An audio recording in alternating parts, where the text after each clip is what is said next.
Ah, Greg, it's a huge pleasure to Hi, finally Damon. meet you. Nice to meet ya.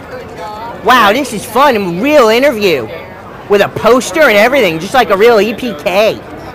Cool. It's great to see you down here at Comic-Con, Greg. What are you going to check out here at the...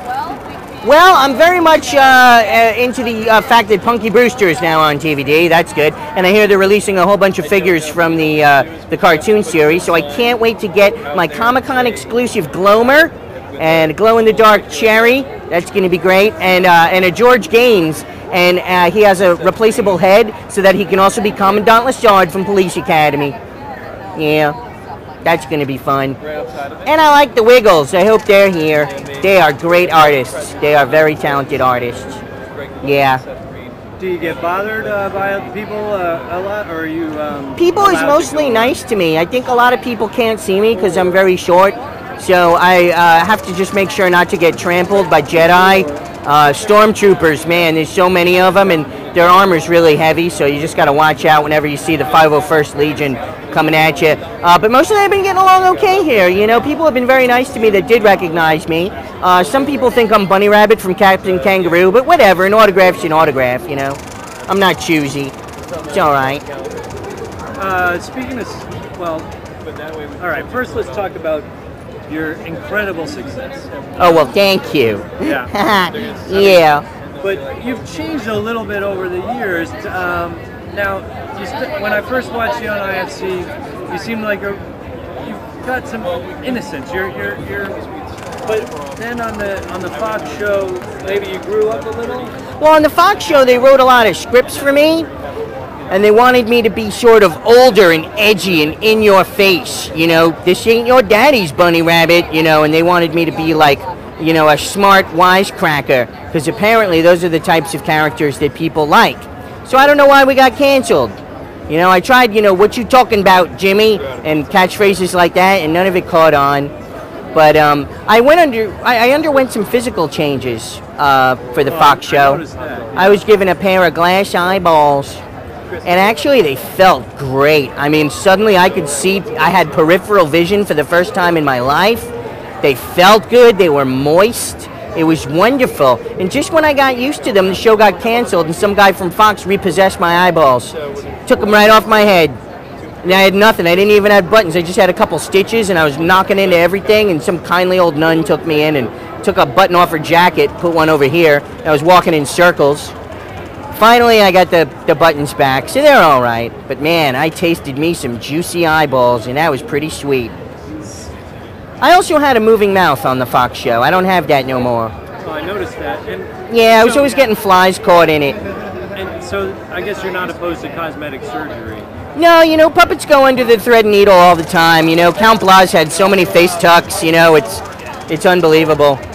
Are you afraid that it might come back and bite you one day, the way it has with some of the Hollywood stars that had a little bit? Well, the problem is when you run out of material. You know, it's all well and good to go do facial adjustments, but if they don't have the number 9 brown polyester cotton blend, I'm screwed. And suddenly, that's how you become a patchwork. You know, that's what happened to Raggedy Ann.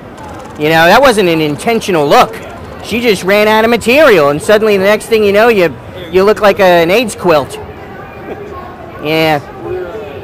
So you've been out in Hollywood for the last several years. How do you like it compared to New York City? Hollywood is very sunny, and I find that it's a pretty nice place to be. You know, there's a lot of nice restaurants that give you crumbs if you ask politely.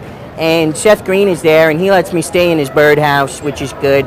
Except in crow season, then it was a little rough. Talk about a sitcom, that would have been a good one.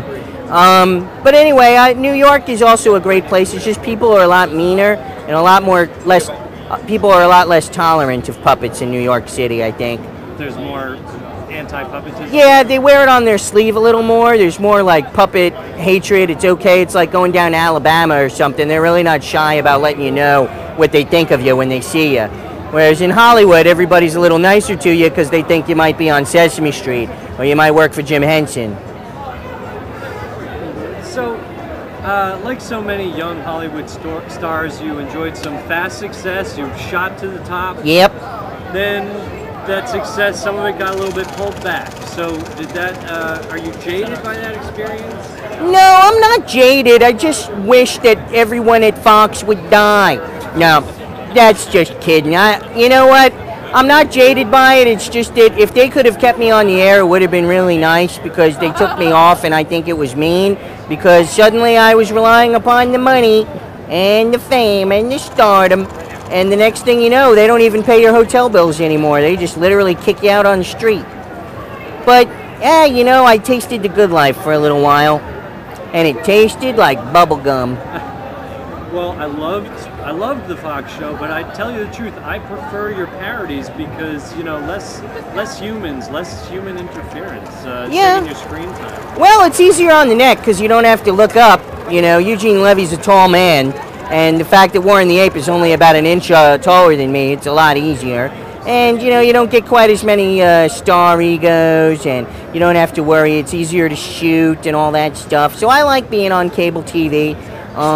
They let Warren curse a lot on cable, and I don't think children should be exposed to that sort of stuff. But it's what sells DVDs, apparently. And as long as I got my name up, that's pretty cool.